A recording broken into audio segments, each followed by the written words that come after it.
Elon Musk's AI chatbot seemingly going off the rails, talking about, quote, white genocide, even when it is asked questions that have nothing to do with white genocide. Questions about topics like baseball players or videos of fish being flushed down toilets.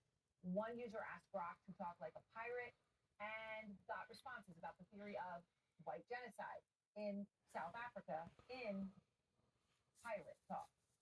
Okay, it's obviously not funny, but it's amazing. I mean, Musk was born and raised in South Africa. He has long argued that there is a white genocide there. And of course, this week, we've seen amnesty given to people from Afrikaners from South Africa. It comes as Musk was by Trump's side in Saudi Arabia this week making business deals, something that many American businesses suffering under the trade war don't have the privilege of doing. Jason Carroll is out front. Fashion designers are already shooting next year's collections, but given the current trade climate, this is the first time in 30 years of business Deirdre Quinn is seriously doubting if she can keep her company for another year. Are you confident you'll be around for Resort 2026? No. Quinn is co-founder and CEO of Lafayette 148, a luxury label that has become a fixture in the fashion industry, worn by the likes of Julia Roberts, Viola Davis, the former Speaker of the House, and the First Lady. It's a brand now struggling. Despite the rollback on Chinese tariffs, Lafayette 148 is straining. The tariffs still in place. So what do you do? What is your strategy then going forward? Well, at the moment, it's to speak out. So far, Quinn has paid some $2.8 million in tariffs this year, paying 30%, while certainly better than the 145% that was previously in place, still means she needs to pay an additional $2.3 million over the next 90 days.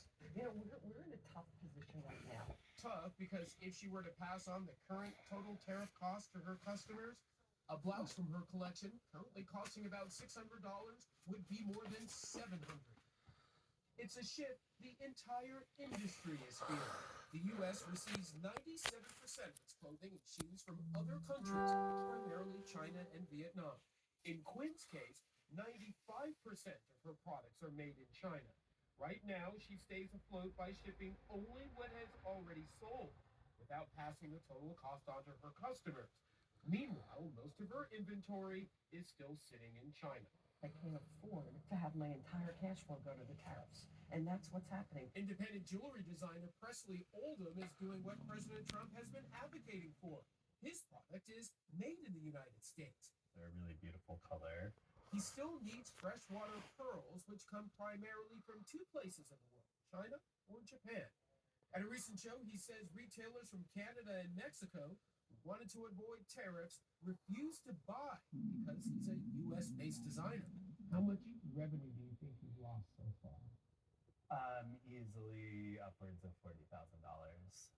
As an entrepreneur, I'm really searching for this sort of ground to stand on right now, and I don't know what that looks like.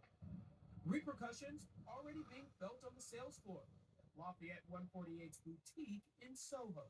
Our clients are walking in and asking if we're okay. What do you tell them? You're looking for a ray of hope that this is all just a bad dream and it's going to go away. The real worry is if the tariff nightmare doesn't go away in short order, Deirdre Quinn says her life's work and all she has built may soon be gone. How long do you think, realistically, you can keep doing this? No, I won't make it to Labor Day. Won't make it to Labor Day. Thanks so much to Jason Carroll for that report. That, of course, is just a few months away. Paul Hickey and Peter Tuchman are out front. Paul, okay, what I find so powerful about that is extremely high-end brand, obviously. So you see something $600 goes to what, north of $700 with 30% tariff. But this is after Trump's slash. So it went from 145% to 30%. Everyone goes, phew, market goes, phew. But now the reality of that 30% is still devastating. It's still very high, especially for smaller businesses where they may not be able to eat some of the costs or some of the impact of the tariffs. I mean, the tariffs weren't zero before Trump came in. Right. So it's not quite 0 to 30%, but it is, in the clothing business where margins can be so thin as it is, any, increase is going to be impactful, and especially in an economy that's been showing signs of slowdown, it's very difficult on the businesses impacted. There's no denying that. No, look, I think we were focusing for the last couple of days when we talked about GM and Ford and the problems with guidance and about how difficult they're not clear about what they're going to do about tariffs. And they said they're going to have to raise prices for cars.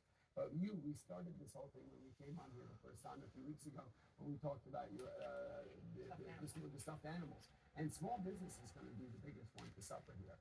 And that is such a lifeblood of the economy. And to think that, how do they make their decisions? Still, there's not a lot of clarity about what that number is going to be and what their costs are going to be. And their margins are really small, whether it's even in some food businesses in the small business mode. And obviously, toys are a big thing. And, I have a friend who runs a caviar business. I know it's a luxury item, but it's the question that they're being forced to make now is how much can they pass on to their customers, or how much do they have to eat? At this point, eat started the strange word, use of word, sorry.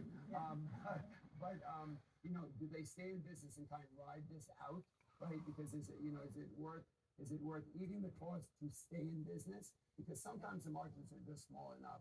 But that's about all. In the case in point, the Russell 2000 today was the weakest of the indices, while the large cap indices were higher. Russell 2000 small caps were weaker, and this is just one area where small businesses have less pricing power, and so it's more impactful. Right, and you can see that, and obviously, but you looked at this market reaction. We're saying so market reaction is as if none of this ever happened, as if we went from 145 back to the way it was before, right? Which is not the case, but that is what the market reaction is. So, Paul, this is your whiteboard here tonight. So the S&P coming into the decline was 15%. I mean, that was it. It was down 15%. Just we're down. 15%. So now I'm just going to go ahead and put a line. We're back to even, right? Right. You have erased that.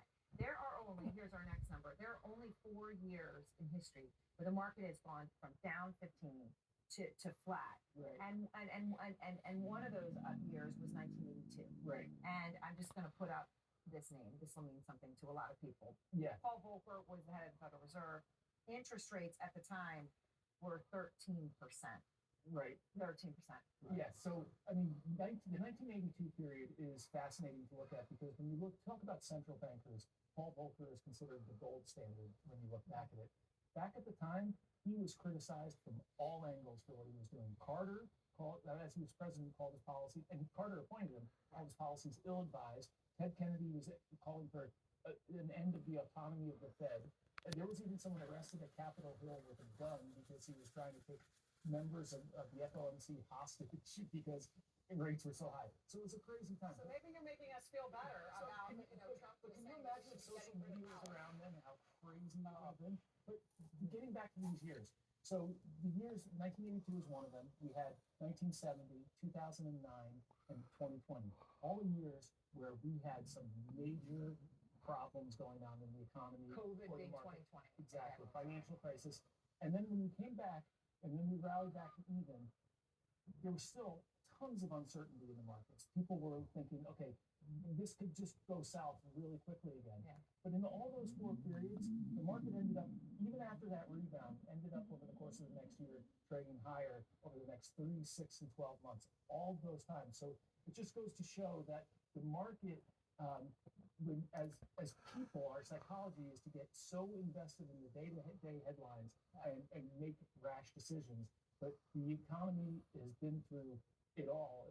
And if you think about that, each one of those cases, you explained to me what happened in '82 about what they had to do with interest rates. Obviously, with COVID, there was a stimulus package that came in that got us to the point where we were. Yeah. Right? If you think about COVID, right? We came into COVID, they put $3 trillion into the market over 3 months, and we were back to even by August. But in June, we don't have that happening at this time. No. There's no stimulus in the wings to get us out of this situation. Think about that. That was huge. If we did not, we had learned from the problem we had in the great financial crisis, where we put $800 billion into the market over 18 months. It took us 6 years to get back to even.